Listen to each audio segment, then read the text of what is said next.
시청자 여러분, JTBC 뉴스룸을 시작하겠습니다. 한동훈 대표와의 면담을 통해 현재 전국에 대한 윤석열 대통령의 생각이 확인됐습니다. 한 대표가 김건희 여사 라인에 대한 인적 쇄신, 그리고 김 여사의 대외 활동 자제 등을 요청했는데 윤석열 대통령은 의혹이 있으면 막연하게 얘기하지 말고 구체적으로 말하라고 하거나 집사람은 이미 많이 힘들어하고 있고 공개 활동도 이미 자제하고 있다는 취지로 답한 겁니다. 정리하자면 김 여사 이슈를 정리하고 가야 한다는 건의를 사실상 모두 거절한 겁니다. 결국 김 여사 이슈와 관련해 윤석열 대통령의 생각은 조금도 변하지 않았다는 사실이 확인됐다는 지적이 나옵니다. 첫 소식 유한울 기자입니다. 윤석열 대통령과의 면담 전부터 한동훈 국민의힘 대표가 강조해온 김건희 여사 관련 3대 요구. 그중에서도 한 대표가 가장 힘줘서 건의한 건 인적 쇄신입니다. 일명 한남동 7인회로 불리는 김건희 여사 라인에 한두 명을 추가해 이름을 직접 언급하면서 정리가 필요하다고 했습니다. 여당 핵심 관계자에 따르면 한 대표는 일부 측근들이 김 여사 이름을 대면서 호가호위하고 있다며 여사가 직접 대통령 참모와 소통하는 건 부적절하다는 취지로 말했습니다. 하지만 이에 대해 윤 대통령은 필요할 때 참모와 여사가 직접 소통하는 게 뭐가 문제냐며 구체적으로 어떤 잘못이 있는지 말해달라는 취지로 반박했다고 했습니다. 사실상 한 대표의 요구를 거절했단 겁니다. 명태균 씨 관련 의혹 등을 두고는 한 대표가 이런 식으로 가면 대통령실이 신뢰를 잃는다며 진상규명에 협조해달라고 요청했지만 윤 대통령은 확인된 건 없다, 명시 주장은 허무맹랑한 거라며 거부했다고도 전했습니다. 또 다른 3대 요구였던 김 여사의 외부 활동 자제, 여기에 특별감찰관 임명도 윤 대통령에게 제안했는데 개혁의 추진 동력을 위해서라도 부담되는 이슈들을 선제적으로 해소할 필요성이 있다고도 덧붙였습니다. 이런 요구들이 받아들여지지 않으면 특검법을 더 이상 막기 어렵다고 말한 걸로 알려졌습니다. 하지만 한 대표의 제안은 사실상 거절됐고 한 대표는 면담 뒤 브리핑 없이 곧바로 귀가했습니다. JTBC 유한울입니다. 어제 윤석열 대통령은 따로 만찬 일정이 있다며 한동훈 대표와는 차만 마시고 헤어졌습니다. 그런데 알고 보니 그 만찬에 당내 투톱인 추경호 원내대표가 함께한 걸로 확인됐습니다. 이뿐만 아니라 어제 자리 배치 등을 두고도 한 대표를 홀대했다는 논란이 일었는데 계속해서 정재윤 기자가 보도합니다. 면담이 이뤄진 81분 동안 윤석열 대통령은 커피, 한동훈 대표는 콜라만 마시고 헤어졌습니다. 일각에선 면담이 잘 되면 저녁 식사도 함께하지 않을까 하는 기대도 있었지만 윤 대통령은 다른 저녁 일정으로 향했습니다. 대통령실 참모진 등 다른 인사들과 함께한 만찬이었는데 윤 대통령은 추경호 원내대표도 불렀습니다. 저를 위해서 있은 자리가 아니고 만찬은 동료 의원들과 여의도에서 했습니다. 여러분들하고 있는 자리에 제가 연락이 있어서 잠시 들리게 되었다. 어제 면담을 둘러싸고 한 대표에 대한 의전 홀대론도 나왔습니다. 면담은 당초 오후 4시 반부터 하기로 했는데 윤 대통령의 외교 일정으로 한 대표는 약 25분을 기다려야 했습니다. 두 사람이 마주 앉은 테이블과 자리 배치도 문제란 지적이 나왔습니다. 마치 그게 무슨 교장 선생님이 학생들 놓고 훈시하는 듯한 그런 느낌을 주는 그런 사진들이었잖아요. 당초 한 대표 측에선 원형 테이블을 요구했으나 대통령실 측에서 이를 거절했던 걸로 알려졌습니다. 친한계에선 면담 전 두 사람이 산책할 때 의전 비서관이 함께한 것도 문제라고 했습니다. 한 대표가 대통령실 인적 쇄신을 요구한 김건희 라인 중 한 명이라며 윤 대통령이 인적 쇄신을 할 의지가 없는 거라고 지적했습니다. 대통령실은 한 대표에게 윤 대통령이 늦은 이유도 설명했고 장소도 일부러 딱딱해 보이는 집무실 대신 고른 거라며 홀대론을 반박했습니다. JTBC 정재윤입니다. 오전에 잡혀있던 일정을 전격 취소하고 숙고에 들어갔던 한동훈 대표는 민심을 따라 피하지 않고 문제를 해결하겠다고 첫 입장을 내놨습니다. 또 저녁에는 친한계 의원들과 긴급 모임을 갖기로도 했는데 김필준 기자가 보도합니다. 오늘 아침 국민의힘 의원이 주최한 한 토론회. 원래 참석하기로 했던 한동훈 국민의힘 대표의 모습은 보이지 않습니다. 윤석열 대통령과 면담 직후 한 대표가 오늘 오전 일정을 취소했기 때문입니다. 친한계 관계자는 대통령과 면담이 사실상 맨손으로 끝나니 숙고에 들어간 것이라고 밝혔습니다. 한 대표는 오후 일정부터 예정대로 소화하면서 민심을 강조했습니다. 제가 한 말씀 드리죠. 저는 국민의힘이라는 우리 당의 이름을 참 좋아합니다. 오직 국민만 보고 민심을 따라서 피하지 않고 문제를 해결하겠습니다. 어제 면담에 대해 직접적인 언급은 피했지만 자신이 주도해온 여야의정협의체의 일부 의료단체가 참여하기로 한 데에 대해선 환영의 뜻을 밝혔습니다. 한 대표 측근들은 어제 면담에 대해 불편한 기색을 숨기지 않았습니다. 적어도 해결하려는 방향성조차도 보이지 않았다면 그러면 도대체 왜 보자고 하신 것일까? 사진 찍기 위해서 본 건가? 이런 느낌도 들고요. 이런 가운데 한 대표는 친한계 인사들과 오늘 저녁 긴급 회동을 갖기로 한 것으로 파악됐습니다. 윤 대통령과 면담 내용을 공유하고 앞으로 대응 방안을 논의하기 위한 자리로 알려졌습니다. 한 대표는 내일 국민의힘 당직자들이 대부분 참석하는 확대 당직자 회의도 소집했습니다. 당권을 지렛대 삼아 새 규합에 나섰다는 평가가 나옵니다. JTBC 김필준입니다. 대통령실 역시 윤석열 대통령이 면담에서 한 발언을 오늘 조목조목 공개하고 나섰습니다. 대통령이 인적 쇄신은 내가 해야 하는 일인데 구체적으로 문제를 소상히 적어 알려주면 잘 판단해보겠다는 등의 답을 했다고 공개하며 한동훈 대표의 요구를 거부한 게 아니라 구체적인 증거가 나오면 필요한 조치를 취하겠다는 취지였다고 반박한 겁니다. 공개한 대통령 발언 중에는 김 여사도 많이 힘들어하고 있다는 것도 있었습니다. 강희연 기자입니다. 당초 대통령실은 면담 내용 발표를 한동훈 국민의힘 대표 측에 일임했습니다. 하지만 윤 대통령이 한 대표 요구를 모두 거부했다는 취지의 주장이 당에서 흘러나오자 하루 만에 반박에 나섰습니다. 대통령실은 윤 대통령이 면담에서 한 발언을 사안별로 정리해 공개했습니다.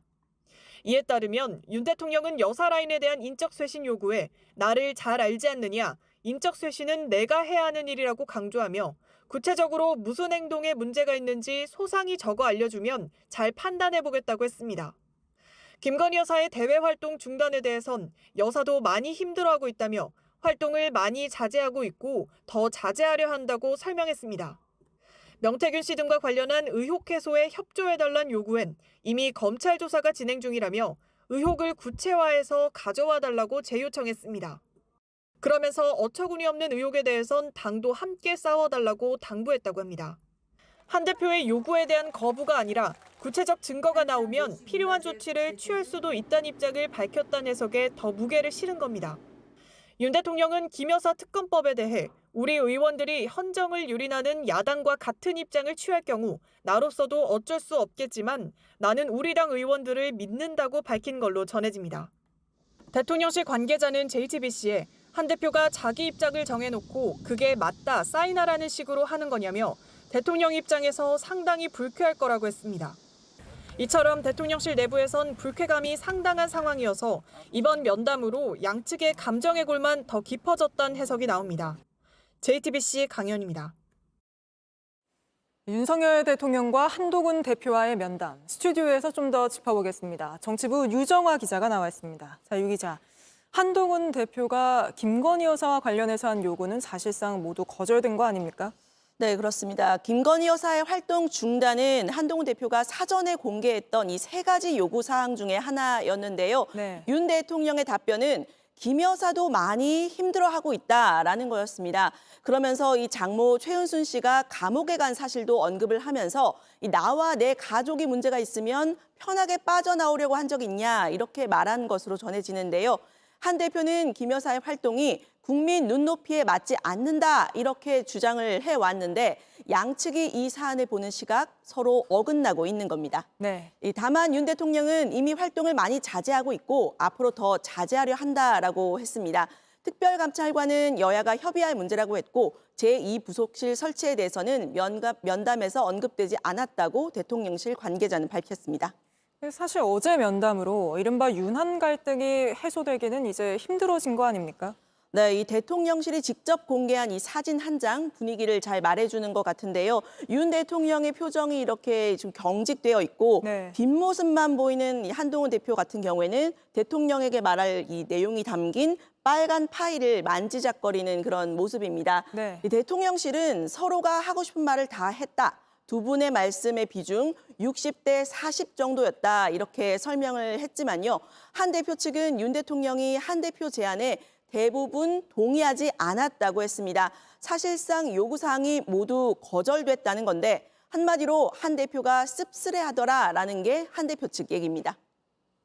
네, 특히 대통령이 인적 쇄신이든 의혹 규명이든 구체화해서 가져와 달라. 소상히 적어서 전달해달라 이렇게 주문한 데 대해서 한 대표 측은 법적 잣대로는 문제가 없다는 뜻이냐면서 명확한 인식차를 드러냈습니다.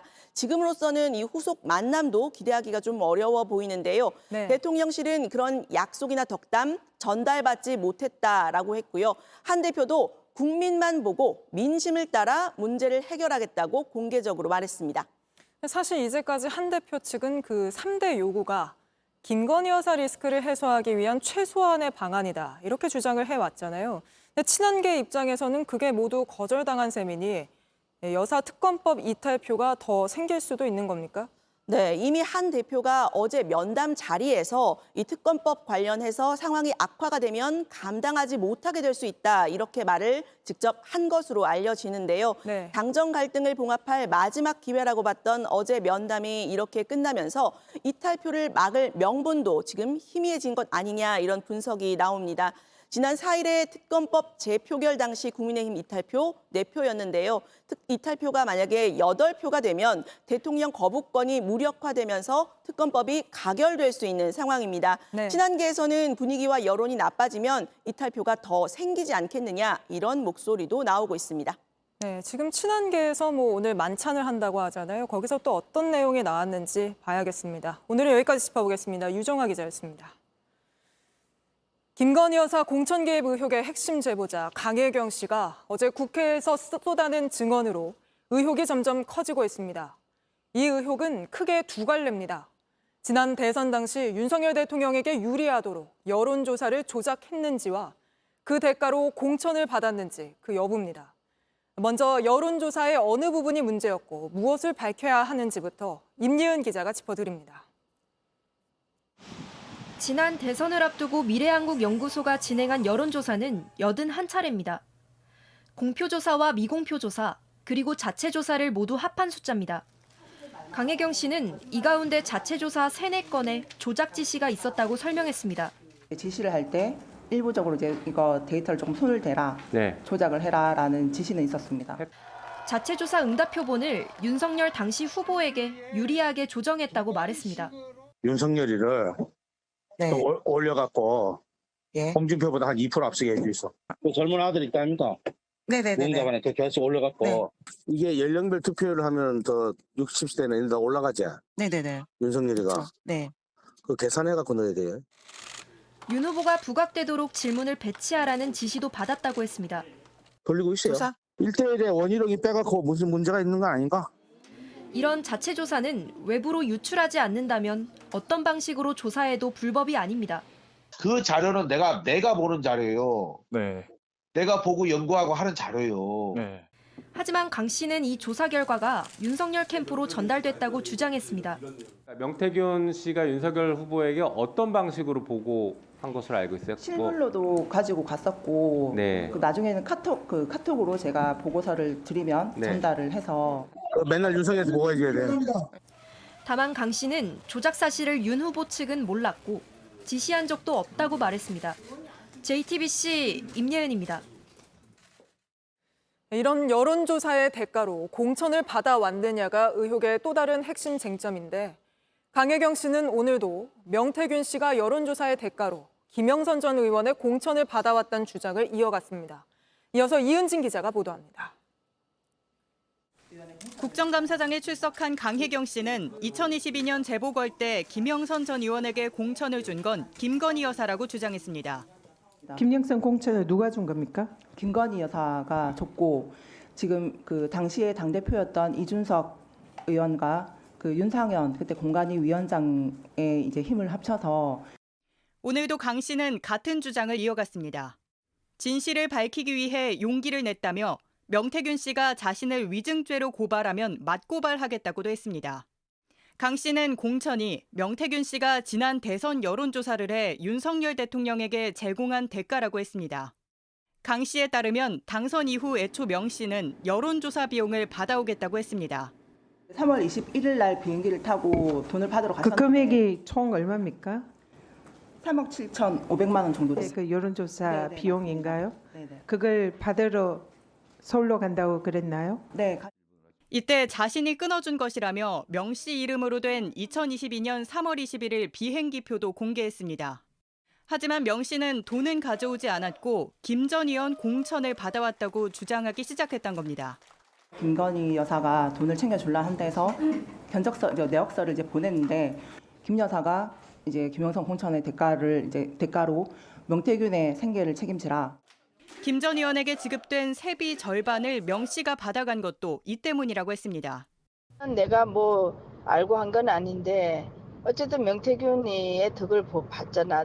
명태균이 때문에 김건희 여사가 선생님 그거 하라고 줬는데 어제 국회에서 이와 관련한 명 씨와 김 전 의원의 발언도 공개됐습니다.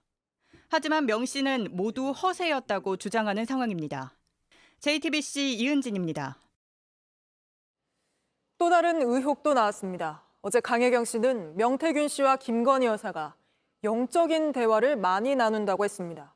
명 씨 역시 오늘 저희 취재진에게 김 여사와 꿈 얘기를 나눈 건 사실이라고 밝혔는데 무슨 꿈을 말하는 건지 계속해서 배승주 기자가 단독 보도합니다.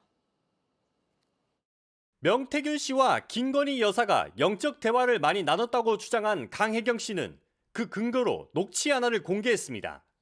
내가 그 사모한테 좀 심한 얘기를 했는데 김건희한테 뭐라고요? 올라가서 저번에 꿈이 안 좋은데 그 꿈이 뭐냐 해서 내가 그 권성동이 장재원 윤한호이가 총장님 벌벌 큰내 소세 삶아먹고 있다 했지. 실제 그중 권성동 의원은 성희롱 논란이 제기됐습니다. 명 씨는 이런 상황을 자랑하듯 말합니다.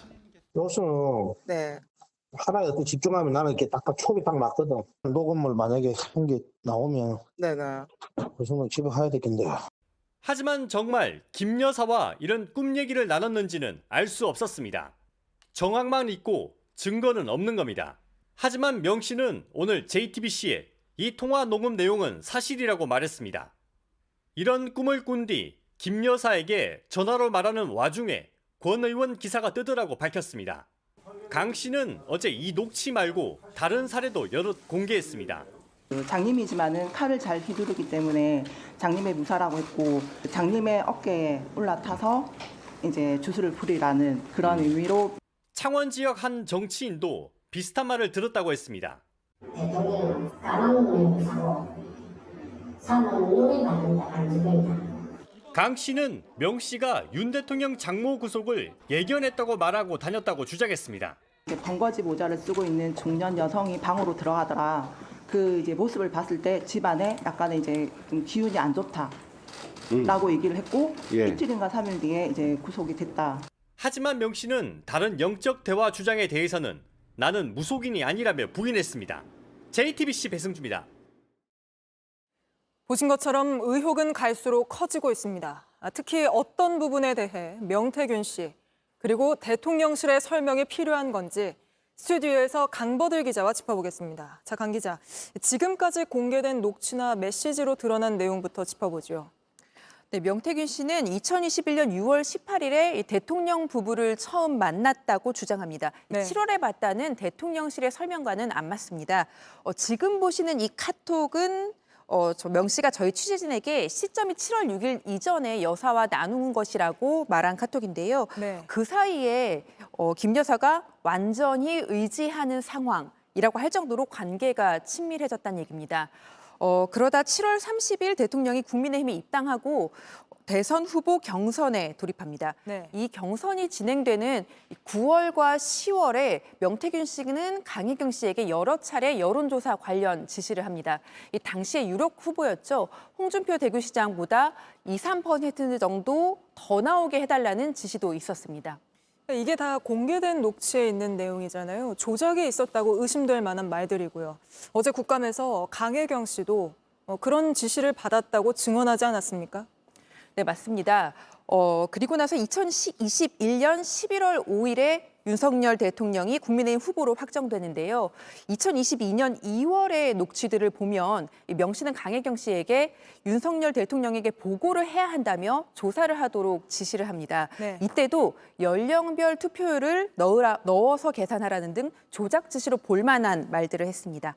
다만 이 여론조사가 선거 전략을 짜기 위해 명 씨 혼자 보기 위해서 한 자체 조사라면 불법이 아닙니다. 어떤 형태로든 윤 후보에게 보고가 됐다면 그때부터는 불법이 됩니다. 대선 경선 과정 그리고 본선 과정에서 무슨 목적으로 이런 조사를 했는지 그리고 윤석열 후보 캠프에 전달이 됐는지 여부를 앞으로 밝혀야 합니다. 그리고 또 공천에 개입했다는 의혹을 살 만한 증언들도 이어지지 않았습니까? 대선 때 여론조사에 쓴 돈을 받아오겠다고 명 씨가 강혜경 씨에게 비행기표를 끊으라고 합니다. 네. 명 씨는 저희에게 이 비행기, 서울 가는 비행기 안 탔다고 말하고 있는데요. 지금 보시는 2022년 3월 21일 비행기표는 어제 강혜경 씨가 국회에 제출을 한 겁니다. 네. 그리고 나서 4월과 5월 명 씨는 자신이 김영선 전 의원의 재보궐선거 공천을 받아왔단 말을 여러 차례 합니다. 공천 결과 발표 하루 전인 5월 9일에는 이렇게 확정적으로 얘기도 합니다. 들어보시죠. 사모하고 전화해라. 대통령 전화해갖고. 대통령 나는 김영선 했는데 이라대. 이 공천이 여론조사 대가였는지는 아직 주장일 뿐이고 여전히 사실은 알 수 없습니다. 명 씨는 일단 허세였다 이렇게 주장을 하고 있습니다. 그러면서 또 강혜경 씨가 어제 한 증언들이 다 거짓말이라고 위증죄로 고발하라고도 하고 있는데 이런 와중에 또 오늘 명태균 씨가 김건희 여사와 나눈 메시지라며 새로운 메시지를 또 공개했습니다. 이건 어떻게 봐야 합니까? 2023년 4월 6일에 여사와 주고를 받은 건데 여사가 명태균 씨와 국사를 논의한다는 내용에 떠도는 글을 먼저 보내고 이 명 씨가 이에 답하는 겁니다. 지난달 명 씨에 대한 의혹이 처음 불거졌을 때 저희 취재진이 눈으로 확인을 한번 해서 보도를 내용은 한 적이 있었고요. 네. 명 씨는 오늘 이걸 페이스북에 올리면서 국정감사에서의 위증은 처벌받는다는 문구도 함께 적었습니다. 명 씨는 어제 오늘 저희 기자와 만나서 국민의힘이 강혜경을 고발해야 한다. 만약 안 한다면 김 여사와의 대화를 더 공개하겠다고 말하기도 했는데요. 이런 점을 종합해 볼 때 오늘 이 텔레그램을 공개한 건 국민의힘 또는 대통령실을 향해 어떤 메시지를 던진 거라고 봐야 할 것 같습니다. 네, 대통령실을 향해 어떤 메시지를 던진 것 같다. 알겠습니다. 오늘은 여기까지 짚어보겠습니다. 강버들 기자였습니다.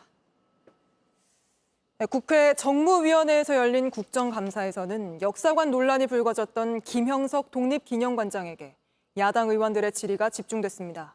김 관장은 우리나라가 1945년에 광복을 맞이한 게 맞다고 이번에는 인정했지만 일제강점기 우리 선조들의 국적이 일본이냐는 질문엔 즉답을 피했습니다. 이승환 기자입니다. 국회 정무위원회 국정감사에서 야당 의원들은 김형석 독립기념관장의 역사관을 다시 문제 삼았습니다. 김 관장은 2달 전까지만 해도 1945년 광복에 대해 입장을 밝히지 않았지만 오늘은 인정한다고 명확하게 밝혔습니다. 기념관장님, 대한민국이 1945년에 광복이 되었다는 거 인정하십니까? 예, 인정합니다. 다만 일제강점기 우리 선조들의 국적이 일본이냐는 질문엔 모호하게 답변했습니다. 공직자의 입장에서는 우리 정부의 정책을 존중합니다. 개인적인 입장은 이 자리에서 얘기할 필요가 없다고 생각합니다. 이런 생각이 역사학자로서의 학문적 소신이냐는 질문엔 김 관장은 네라고 답했습니다. 일제강점기에 선조들의 국적이 일본이었다는 주장은 일본의 식민지배는 불법 강점이었다는 우리 정부와 대법원의 일관된 입장과 어긋납니다. 여당 의원은 김 관장을 두둔했습니다. 당시 우리 국민의 국적은 일본이지만 그래서 망한 나라를 찾기 위해 독립운동을 한 것이 아니냐 이런 취지로 대답한 건 맞죠? 예, 그렇습니다.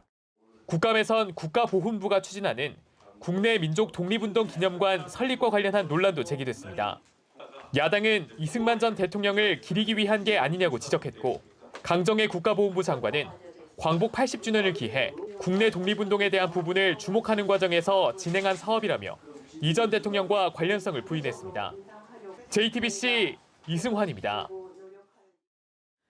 오늘 국회 국감장에선 문화체육관광부와 갈등하면서 세 번째 연임을 노리는 대한체육회, 이기흥 회장을 향한 질타도 쏟아졌습니다. 체육회의 방만한 운영, 일감 몰아주기 의혹도 나왔는데 이 소식은 오선민 기자가 보도합니다.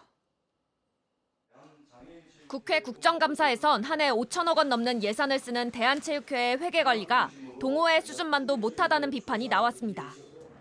파리올림픽 당시 한국 문화를 홍보하기 위해 운영한 코리아하우스가 도마 위에 올랐습니다. 파리 시내 유동인구가 많지 않은 곳에 코리아하우스를 열었는데 임차료만 25억 원에 달한다는 지적이 나왔습니다. 하루에 1억씩 빌리는 돈을 낸 겁니다. 이게 좀 국민 정서에 맞다고 생각하세요? 운영을 대행한 업체가 그간 체육회의 주요 행사를 도맡았다며 일감 몰아주기를 했다는 의혹도 제기됐습니다. 아마 직원들이 그 단가라든지 뭐 이런 것들이 여러 가지가 고려가 됐을 거라고 저는 생각을 합니다. 체육회가 문화체육관광부와 갈등하는 상황도 지적됐습니다.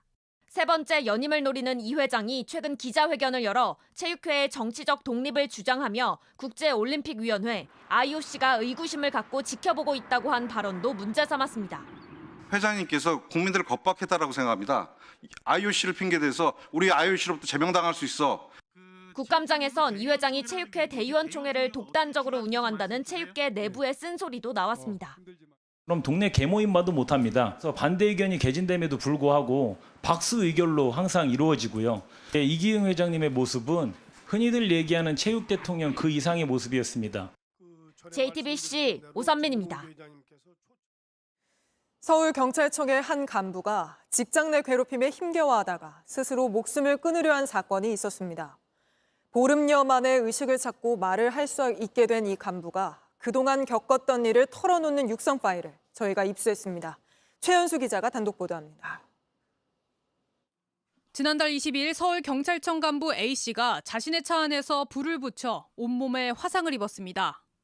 보름여 만에 간신히 말을 할 수 있게 된 A씨는 부서장인 과장 B씨와 겪은 일부터 털어놨습니다. 처음에 그냥 힘없이 그냥 사무실 보고 들어왔는데 나갔으면 좋겠어요. 왜 그러겠어요. 그냥 나갔으면 좋겠어요. 먹는 줄 알았어요. 나중에 생각하니까 막 뒷골이 땡기더라고요. 다른 간부에게 승진 기회를 주려고 그랬다는 겁니다. 나를 빼내면 이제 나갔으면 좋겠어요. 이렇게 하다가 내가 답이 없으니까 이제 보고 이런 걸로 이제 계속 찌끔찌끔 가보는 거예요. 부서원들이 있는 자리에서 황당한 얘기를 꺼냈다고 합니다. 저녁 회식하는데 갑자기 왜 이렇게 늦게 왔어? 나가려고 청량하려고 늦게 온 거야? 그래서 끝나고 하는 거야. 출근이 두려워졌다고 했습니다. 막 갈고 그러더니 출근하기가 겁난 거지. 오늘 아침에 우리 무슨 A씨가 병원으로 실려온 그날 밤 B씨가 찾아왔습니다. 회식할 때도 내 동생한테 나가라고 그랬다면서요. 그랬더니 그때는 농담으로 그랬다. 아니 그게 부하 직원한테 농담으로 할 소리냐고 하면서 그때도 제가 막 따져 물었거든요. 간신히 의식을 되찾은 A씨는 B씨가 왔었다는 말에 몸서리를 쳤습니다. 가장이 왔는데 네가 유식이 깨어나니 무릎 꿇고 사과한다더라. 그렇게 얘기하는 순간 그때는 말을 잘 못하니까 발레를 펴면서 약간 경기를 일으키더라고요. 가족들은 B씨가 아무 일 없다는 듯 그 자리에 있는 걸 이해할 수 없다고 했습니다. 그 가장이 지금 현재 일을 하고 있으니 이때 부하 직원들이 무슨 말을 하겠어요. 철저한 조사도 요구했습니다. 피해자 본인의 목소리가 나왔으니 경찰이 어떻게 조사를 해갈지 끝까지 지켜보겠습니다. B씨는 A씨를 부서에서 내보낼 이유도 없고 그런 말을 한 사실도 없다며 A씨 가족에게 농담이었다는 말을 한 기억이 나지 않는다고 했습니다. JTBC 최연수입니다. 한 알에 엑스터시와 케타민 두 종류 성분을 섞은 신종 마약이 남해안을 중심으로 퍼졌습니다. 노래방 문을 닫고 마약 파티를 열었는데 구석천 기자가 보도합니다. 음악 소리가 요란한 외국인 노래방에 해경이 들이닥칩니다. 야, 들어. 마약을 흡입한 채 술을 마시던 손님 한 명은 현장에서 체포됐습니다. 여자분들 빨리 일로 와요. 여자분들 일로. 천장을 뒤지니 마약이 나왔습니다. 쪼라고 지퍼백. 이 마약 특이했습니다. 한 알에 엑스터시와 케타민 두 성분이 들어 있었습니다. 필로폰보다 환각작용이 3배 강했습니다. 한 알에 15만 원. 기와한 베트남 여성 업주는 11차례에 걸쳐 700만 원어치를 팔았다고 진술했습니다. 환각 흥분 효과를 동시에 누릴 수 있는 그런 형태의 알약, 마약으로 확인되었습니다. 붙잡힌 손님 휴대전화에는 마약 파티 영상들이 있었습니다. 환각 상태로 몸을 가누지 못하는 모습이었습니다. 부두에서 일하는 외국인 노동자들을 대상으로 한 이 노래방은 예약제로 마약 파티를 열어왔습니다. 해경은 검거한 7명 가운데 노래방 업주와 유통책 등 4명을 구속했습니다. 또 마약을 조달한 경로도 추적 중입니다. JTBC 구석찬입니다. 다 지은 사무실 벽을 갑자기 부수고 옮겨 세우고 있습니다. 같은 면적이라 똑같은 돈을 내고 분양받았는데 거의 2평 가까이 차이가 난다는 걸 입주 직전에서야 알아차린 겁니다. 무슨 일인지 이자연 기자가 보도합니다. 바닥을 따라 길게 홈이 생겼습니다. 공사 잔해로 발 디딜 틈 없고 배선들이 어지럽게 드러나 있습니다. 고양시 덕은지구 한 신축 지식산업센터입니다. 나란히 붙은 사무실 2호실을 함께 분양받은 60대 자매가 이달 초 입주를 앞두고 들렀다가 본 광경입니다. 깜짝 놀래가지고 그 자리에서 진짜 주저앉았었어요, 제가. 잘못 찾아왔나? 벽을 옮기는 중이었습니다. 지난 8월 말 준공 때도 몰랐던 하자가 발견된 겁니다. 호실에 들어갔을 때 사오가 좀 커 보였어요. 아, 그때? 네, 그냥 육안으로. 두 사무실을 나누는 벽을 잘못 세웠습니다. 한쪽은 30cm가량 넓고 다른 한쪽은 30cm가량 좁았습니다. 똑같이 4억 7천만 원 주고 분양받았지만 1.9평 차이가 났습니다. 뒤늦게 알아차린 시행사와 시공사는 별다른 고지 없이 22개 호실에서 재공사를 시작했습니다. 알고 보니 도면을 잘못 그렸기 때문이었습니다. 똑같아야 할 3호실과 4호실 폭 62cm가량 차이가 납니다. 시행사가 설계도를 잘못 그렸고 시공사는 그대로 건물을 지었습니다. 지자체는 도면대로 지었으니 승인을 냈습니다. 분양자들은 등기도 안 나고 잔금 대출받는데도 문제가 생겨 난감하다고 말합니다. 시행사 측은 이제 막 공사를 마무리했다며 마땅한 보상 방안을 마련할 계획이라고 밝혔습니다. JTBC 이자연입니다. 대통령실이 러시아와 전쟁을 하고 있는 우크라이나에 대해 처음으로 살상용 무기를 지원할 가능성을 내비쳤습니다. 북한이 러시아를 돕기 위해 파병한 병력을 즉각 철수해야 한다고 촉구하면서 한 발언입니다. 김태영 기자입니다. 대통령실은 북한의 우크라이나 전쟁 파병을 중대한 안보 위협이자 유엔 안보리 결의의 노골적인 위반이라며 강력히 규탄했습니다. 정부는 북한군의 즉각적인 철수를 촉구하며 현재와 같은 북한과 러시아의 군사적 야합이 지속될 경우 이를 좌시하지 않고 대통령실은 우리 안보에 위협이 될 만한 시나리오를 검토하고 국제사회와 공조 아래 상응하는 조치들을 실행하겠다고 경고했습니다. 대통령실 고위 관계자는 방어용 무기 지원뿐만 아니라 한도가 지나치다 싶으면 마지막에 공격용까지도 고려할 수 있다고 설명했습니다. 정부는 그동안 우크라이나에 살상용 무기를 지원하지 않겠다는 방침이었지만 처음으로 변화 가능성을 시사한 겁니다. 북한이 파병을 통해 기대하는 핵미사일 고도화나 재래식 무기의 현대화 등은 우리 안보에 치명적인 위협인 만큼 보다 강력한 수단으로 억제해야 한다는 게 대통령실 판단입니다. 대통령실은 북한이 파병했다는 사실은 미국 등 우방국들과 공유해 만든 정보의 결과물이라며 미국도 조만간 입장을 낼 것이라고 밝혔습니다. JTBC 김태영입니다. 이런 가운데 북한은 유엔 총회에서 러시아 파병설을 공식 부인했습니다. 근거 없는 소문이라며 일축한 겁니다. 하지만 진위를 가리기 힘든 북한군 파병 소식들은 계속 이어지고 있습니다. 심수미 기자입니다. 북한이 유엔 총회에서 북한군 러시아 파병설을 근거 없는 소문이라고 일축했습니다. As for the so-called military cooperation with Russia, My delegation does not feel any need for comment on such groundless stereotype rumors aimed at smearing the image of the DPRK. 우크라이나 대표가 북한 정규군 약 11,000명이 배치될 것으로 예상된다고 말하자 직접 반박에 나선 겁니다. 러시아도 터무니없다는 반응을 보였습니다. Вместо этого они увлеклись тиражированием разного рода иранских, китайских и корейских страшилок, каждая новая из которых звучит еще нелепее предыдущей. 우리나라는 재차 파병설을 제기했습니다. North Korea will expect a generous payoff from Moscow in return for its troop contribution. It could be either military or financial assistance. It could be nuclear weapons related technology. 미국도 북한과 러시아의 깊어진 군사 관계를 시사한다며 우려의 뜻을 표했습니다. 다만 만약 사실이라면이란 단서를 달았습니다. 북한군 파병설을 놓고 진실 공방이 벌어진 사이 진위를 가리기 어려운 소식들도 이어졌습니다. 자유아시아 방송은 러시아의 북한군 집결지로 추정되는 지역에 새로운 건물들이 들어섰다고 보도했습니다.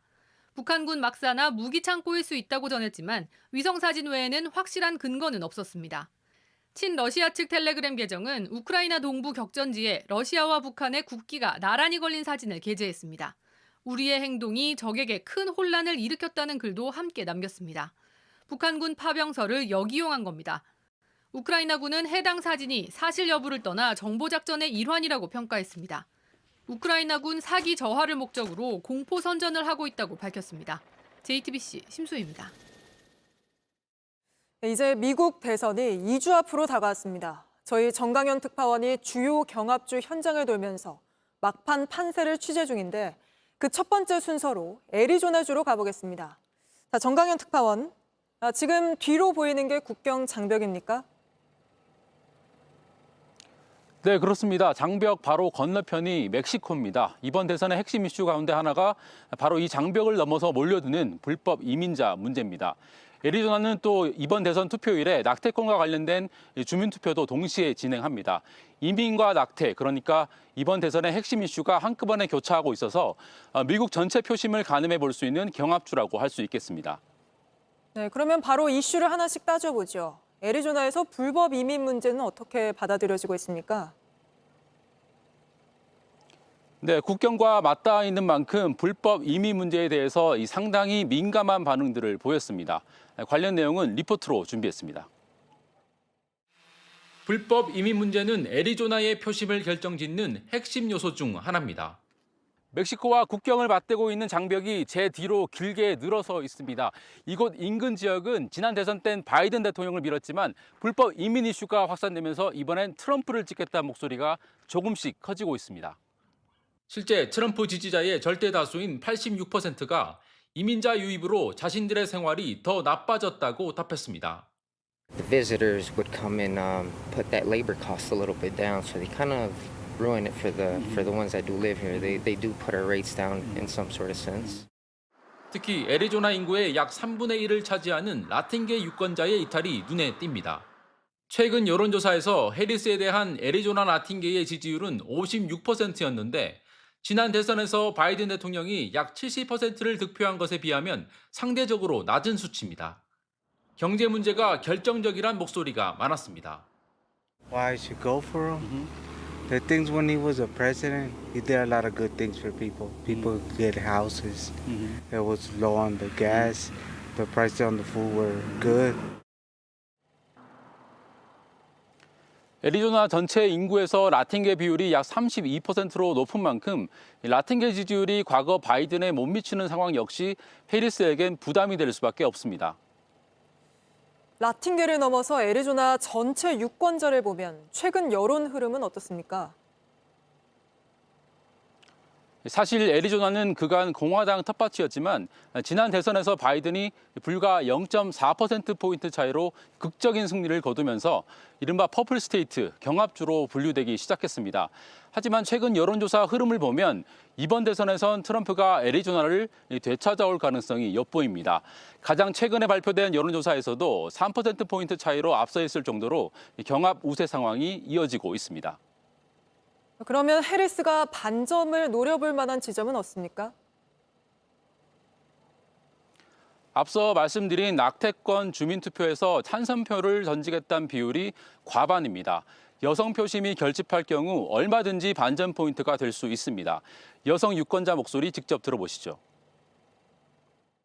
I think every woman has the right to decide what they want to do with their body. That's one of the main reasons as well. 다만 낙태권은 찬성하지만 대선에선 트럼프를 찍겠다 이런 사람들도 적지 않았습니다. 앞으로 남은 2주 동안 애리조나에서 각 지지층의 투표율을 끌어올리기 위한 이 막판 경쟁이 치열해질 것으로 보입니다. 지금까지 미국 애리조나주 노갈레스에서 JTBC 정강현입니다.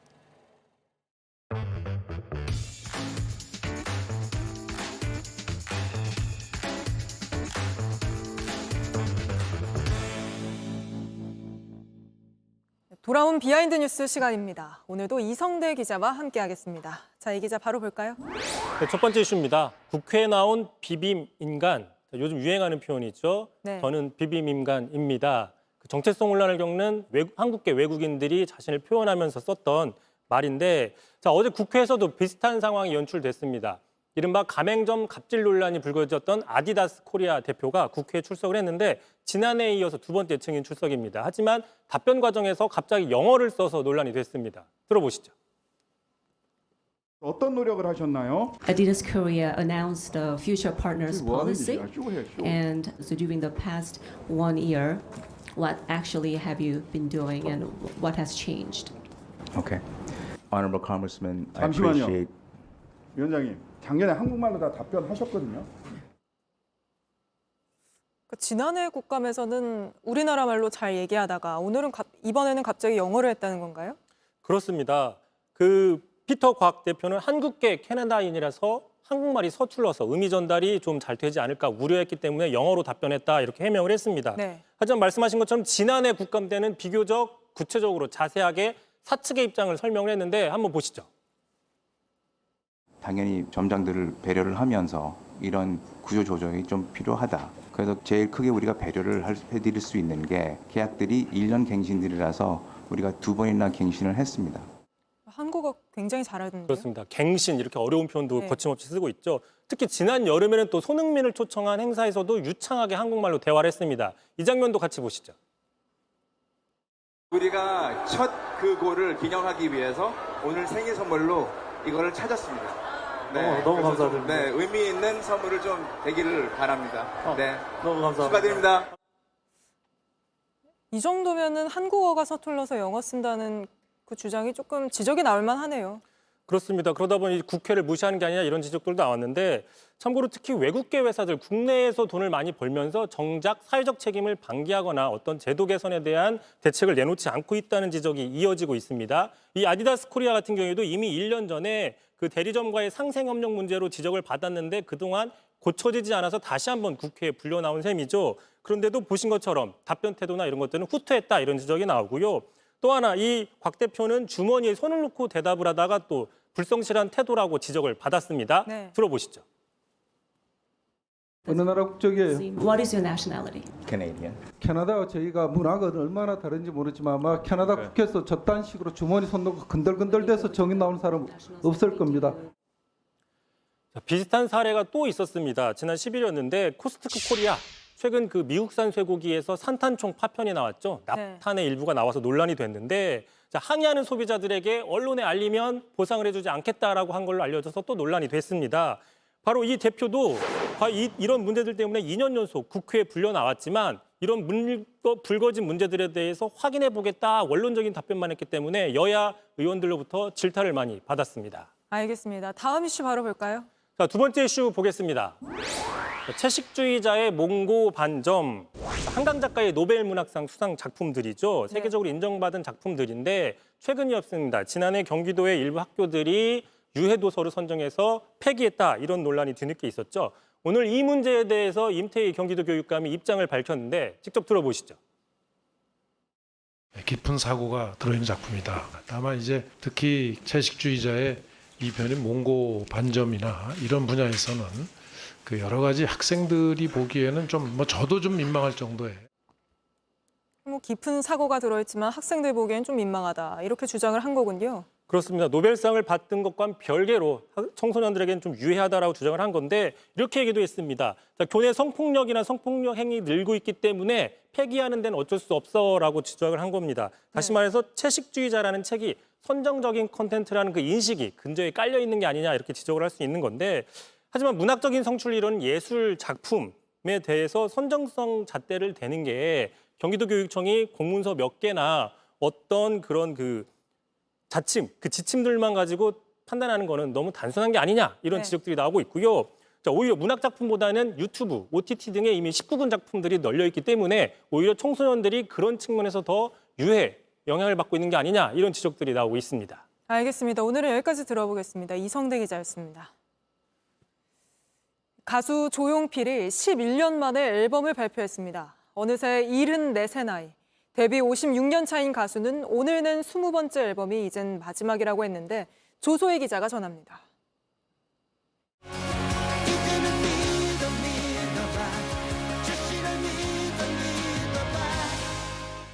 가수 조용필이 세상에 내놓은 정규 앨범엔 간단한 숫자 20만 쓰여 있습니다.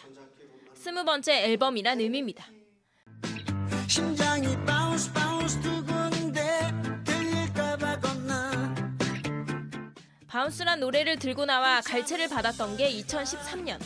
다시 새 앨범이 나오기까지 11년이 걸렸습니다. 이렇게 만들어 놓고 그 이튿날 다시 악보를 보면 예라이 그런 곡이 아마 수백 곡 될 것 같아요. 1968년 데뷔해 올해로 데뷔 56주년. 돌아와요 부산항해부터 모나리자, 그리고 단발머리까지. 조용필의 노래는 시간을 뛰어넘어 지금도 여기저기서 흥얼흥얼 불립니다. 가수의 왕, 즉 가왕이란 별명이 자연스레 따라붙습니다. 그러나 조용필만은 자신을 향한 평가가 인색합니다. 100% 만족한 노래는 없었다고 말합니다. 지금도 이걸 들어보면 한심하다 하는 생각이 듭니다. 예.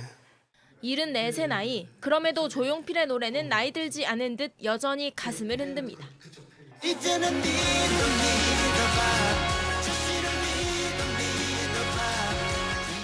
타이틀곡 그래도 되는 모던 록 장르로 우리 모두에게 바치는 응원가입니다. 꼭 이기지 않아도 괜찮다, 조금 늦어도 괜찮다는 따뜻한 시선이 담겼습니다. 그 스포츠 경기를 이렇게 보는데 저는 그 패자의 그 마음은 어떨까? 다음엔 이길 거야, 힘을 가질 거야. 뭐 이런 마음을. 기타 사운드와 청량한 보컬은 여전합니다. 조용필은 다음 달 서울 공연을 시작으로 팬들을 다시 찾아갑니다. JTBC 조소입니다.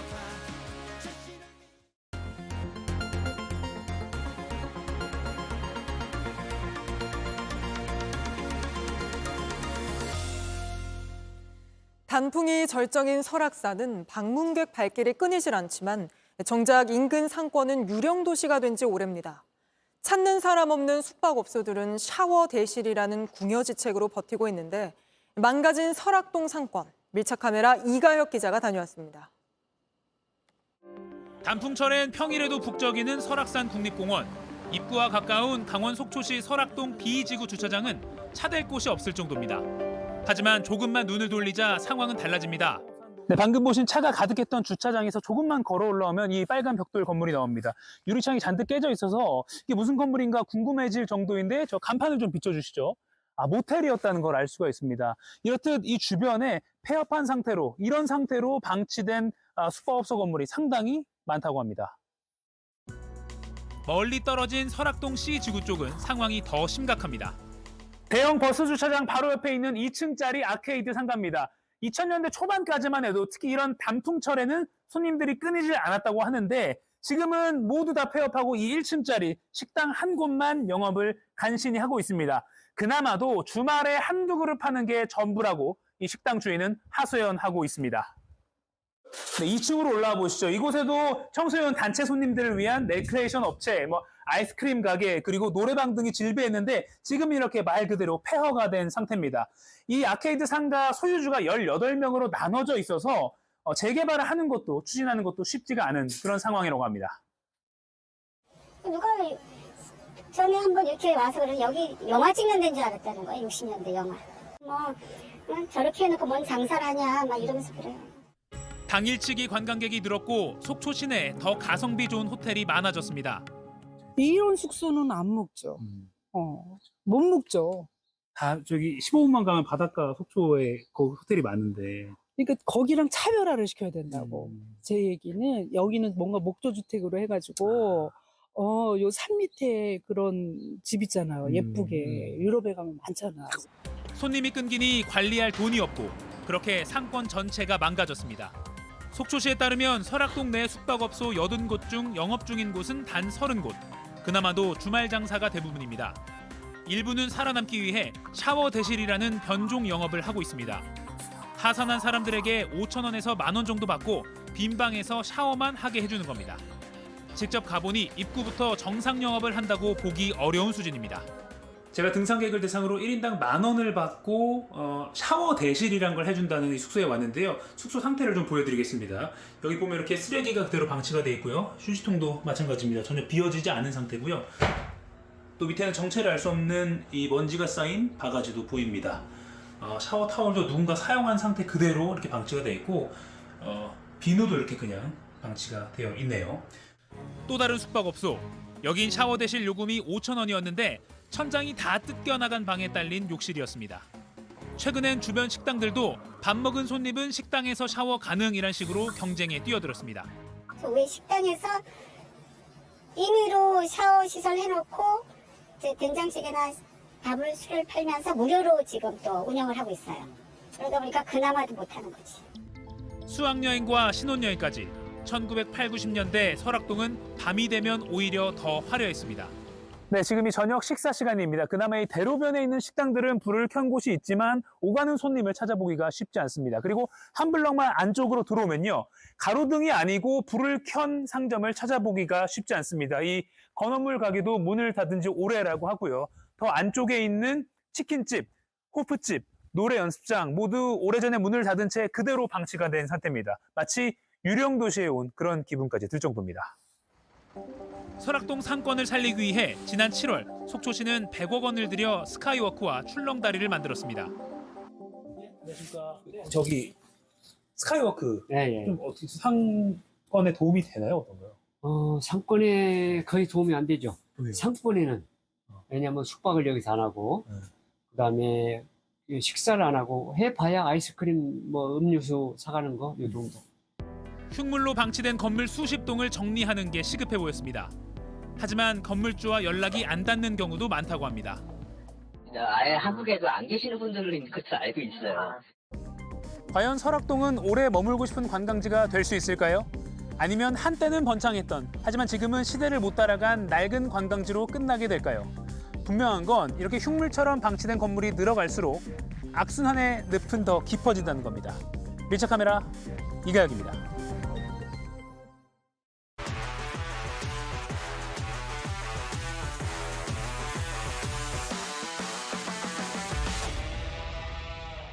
스포츠 뉴스입니다. 한국 시리즈 1차전이 결국 사상 처음으로 2박 3일에 걸쳐서 열립니다.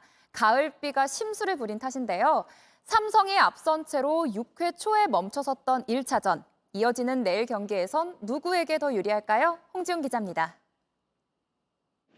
2회 말 기아 김선빈은 공을 맞히는 순간 두 팔을 펼치며 홈런 세리머니를 했습니다.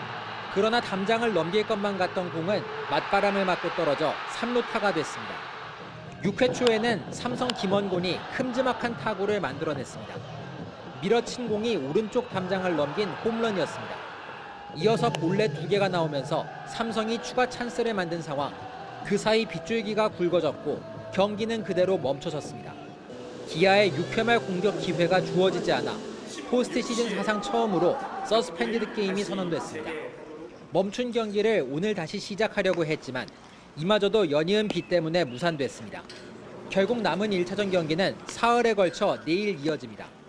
한국 시리즈는 때 아닌 혼돈에 빠졌습니다. 하루 전 비가 흩뿌리는 상황에서 1차전을 강행해 사상 초유의 서스펜디드 게임이 나온 걸 두고 논란이 일었습니다. 삼성은 1대0으로 앞서고 있었지만 잘 던지던 선발 투수 원태인을 연이틀 쓸 수 없는 터라 손실이 더 클 수 있다는 해석이 나왔습니다. 그러나 오늘 비로 한국 시리즈 일정이 하루씩 더 미뤄지며 두 팀의 셈법은 복잡해졌습니다. 삼성 입장에서 오네비는 반갑기만 합니다. 원태인 선수가 이제 투구수가 너무 어제 좀 적었기 때문에 나쁘진 않을 것 같아요. 대신 기아는 고민이 더해졌습니다. 한 경기가 밀리면 3, 4차전에 AS랑 원태인이 나올 수 있는 확률이 높아지니까. 작은 것 하나에도 민감해질 수밖에 없는 가을 야구. 오락가락하는 가을비의 심술에 기아도 삼성도 들썩이고 있습니다. JTBC 홍중입니다. 안재영 선수가 2달 만에 참가한 국제대회에서 감독 코치와 불편한 기류를 보이면서 불화설이 제기됐습니다. 조금 전 귀국했는데 취재진의 질문엔 할 말이 없다고만 답했는데요. 파리올림픽 후에 대표팀 내부의 불합리한 선수 관리에 대한 작심 발언을 한 여파라는 해석이 나옵니다. 오늘 국회 국정감사에선 안재영 선수가 감독과 선배들에게 인사를 하지 않는다는 김태규 배드민턴 협회장의 주장 때문에 시끄러웠는데요. 의원들의 질타 한번 들어보겠습니다. 인성 나쁜 잘난 스포츠 스타로 매도했어요. 제가요? 그렇게는 안 했습니다. 인사를 안 한다는 말은 굉장한 인격적 공격입니다.